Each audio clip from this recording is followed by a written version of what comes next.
matin, bienvenue à la matinale. On est ensemble avec Stéphane Kéry. Quelle joie de vous retrouver.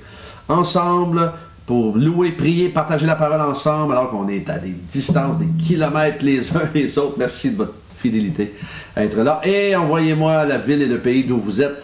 Et bien sûr, vos sujets de prière sur les infos qui apparaissent maintenant au bas de l'écran. Alors, on y va avec ce merveilleux chant qui s'intitule Apologie du groupe NV Worship.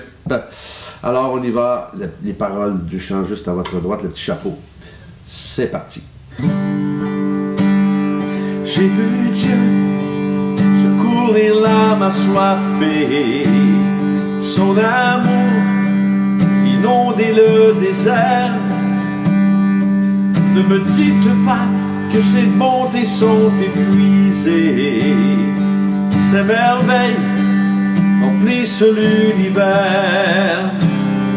J'ai vu Dieu délivrer le condamné, l'accueillir de ses bras grands ouverts. Ne me dites pas que son pardon est limité, le salut en lui nous est offert. Jésus-Christ, seul sauveur, le nom au-dessus de tout nom. Jésus-Christ, seul Seigneur, le Dieu au-dessus de tout Dieu. J'ai vu Christ vêtu d'autorité, élevé à la droite du Père. Ne me dites pas que la mort pouvait triompher, sa puissance a terrassé l'enfer. Oh oui, j'ai vu Christ rassembler ses rachetés, les nommer témoin de sa lumière.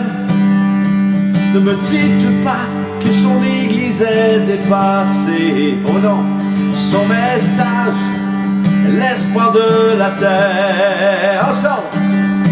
Jésus-Christ, seul sauveur, le nom au-dessus de tout nom. Jésus-Christ, seul Seigneur, le Dieu au-dessus de tout Dieu.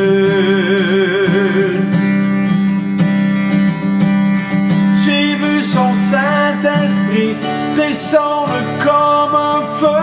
Ne me dites pas que la vie n'est pas dans ce lieu. J'ai vu son Saint-Esprit agir devant mes yeux.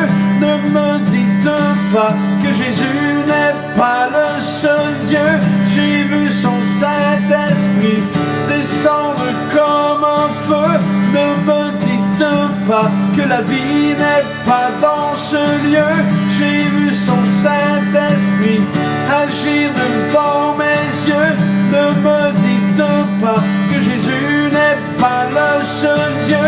Ne me dites pas, ne me dites pas, ne me dites pas que Jésus n'est pas le seul Dieu.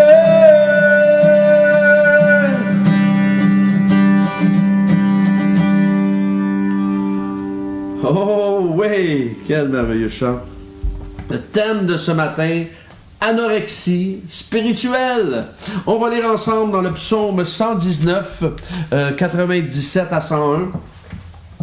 Ça dit « Combien j'aime ta loi, je la médite toute la journée. Tes commandements me rendent plus sage que mes ennemis, car je les ai toujours avec moi. Je suis plus perspicace que tous mes maîtres, car je médite tes instructions. J'ai plus d'intelligence que les vieillards, car je respecte tes décrets. J'écarte mes pas de tout mauvais chemin, afin de me conformer à ta parole. » Alors, plus nous allons développer notre amour pour Dieu, plus nous allons détester le péché et le chemin qui conduit à ce péché. Et la meilleure façon de grandir plus près du cœur de Dieu est de prendre plus de temps avec lui, prendre plus de temps dans sa présence, prendre plus de temps dans sa parole. Et qu'est-ce que nous ressortons ce matin de ce texte? On ne va pas les développer un par un, mais on ressort 3 choses. Tes commandements me rendent plus sage, je suis plus perspicace. J'ai 4 choses, mais j'ai plus d'intelligence, je m'éloigne du mauvais chemin. Alors, écoutez, comprenons, on se fait vacciner pour avoir un antivirus, n'est-ce pas? Et la parole de Dieu est comme un antivirus aussi, est comme un pare-feu, dans notre esprit et notre cœur, c'est comme un pare-feu afin que nous puissions garder nos voies pures et isolées de la mauvaise influence de ce monde. Plus nous plongeons notre cœur et notre esprit dans la parole de Dieu, moins nous nous exposons à nous laisser déstabiliser. Cette parole est tellement importante. Vous m'entendez souvent, je vous la montre souvent. mais plus nous la plongeons notre cœur et notre esprit dans la parole de Dieu, moins nous nous exposons à nous laisser déstabiliser, soit par les mensonges de l'ennemi ou par quoi que ce soit. Et Satan ne pourra pas nous faire du mal ou nous prendre au piège si nous restons dans la parole de Dieu. Et cette même parole de Dieu a pour but de nous éclairer correctement pour notre vie de tous les jours. Alors, vous savez, une personne intelligente n'est pas nécessairement sage. Ça ne veut pas dire que parce qu'une personne elle est intelligente qu'elle est sage. Et notre monde est débordant de personnes intelligentes. Il y en a des gens intelligents. C'est pas un problème. Alors, certains autres sont tellement brillants qu'ils sont ingénieux au mal. Ils sont ingénieux pour créer du mal. Et c'est tellement vrai lorsque ça dit que ces commandements nous rendent plus sages que nos ennemis. Vous savez, nous pouvons être qui nous voulons dans cette société. Nous pouvons être enseignants, directeurs d'une société, médecins, avocats, pasteurs, policiers, peu importe, et tous être remplis de connaissances, mais si nous ne méditons jamais les instructions de Dieu, nous aurons peut-être de la connaissance, mais sans la sagesse. Alors ici, nous parlons d'une connaissance, oui, mais celle de la parole de Dieu qui change des vies et qui peut nous éviter bien des soucis. Alors aujourd'hui, ne tombons pas dans le piège de l'anorexie spirituelle. Vous savez c'est quoi quelqu'un d'anorexie? Une personne anorexique, c'est quelqu'un qui hallucine lorsqu'elle elle prend du poids. Mais prenons le temps de nous imbiber de la parole de Dieu, de nous enrichir de cette Bible, de cette parole. Et si nous nous y conformons, nous allons nous éviter de mauvais chemins et des mauvaises décisions. Alors, c'est important. C'est important de garder nos yeux dans cette parole. Il y a tellement de richesse, il y a tellement de choses extraordinaires dans cette parole-là.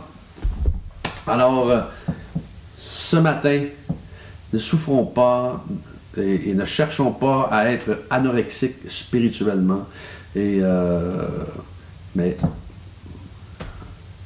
plongeons-nous dans sa parole puissante et qui nous donne tout ce qu'il faut pour répondre. Souvent, on trouve beaucoup de réponses et c'est pour cette raison que je l'appelle souvent le manuel du fabricant. Alors, on va prier ensemble.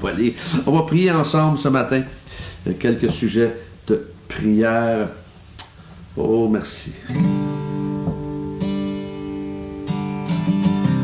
Seigneur, nous prions pour nos policiers, nos pompiers, nos gardiens de prison, Seigneur, nos gens dans la sécurité. Merci de les protéger, merci de les garder dans un monde, je dirais un monde fou. Un monde, Seigneur, qui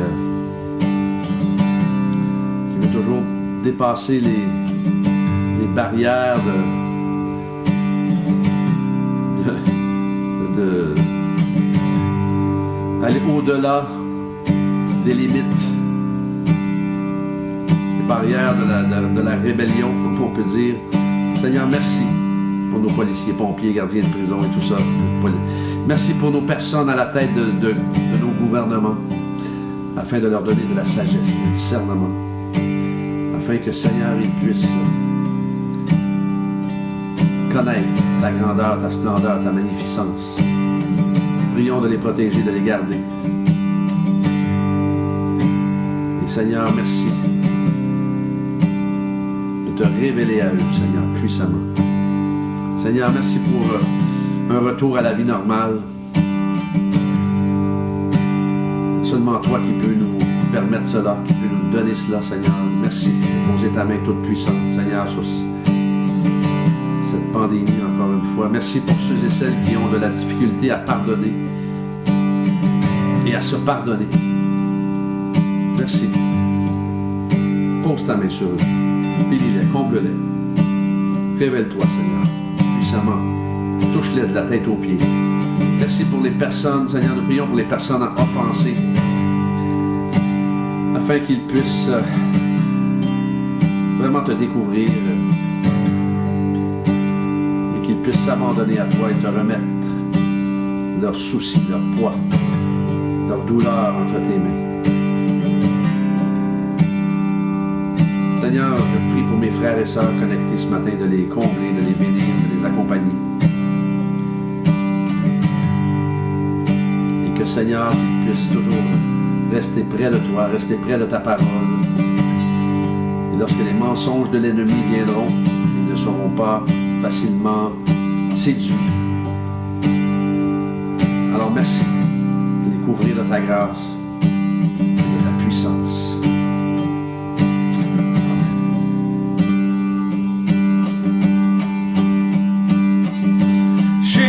Jésus-Christ, seul sauveur, le nom au-dessus de tout nom. Jésus-Christ, seul Seigneur, le Dieu au-dessus de tout Dieu.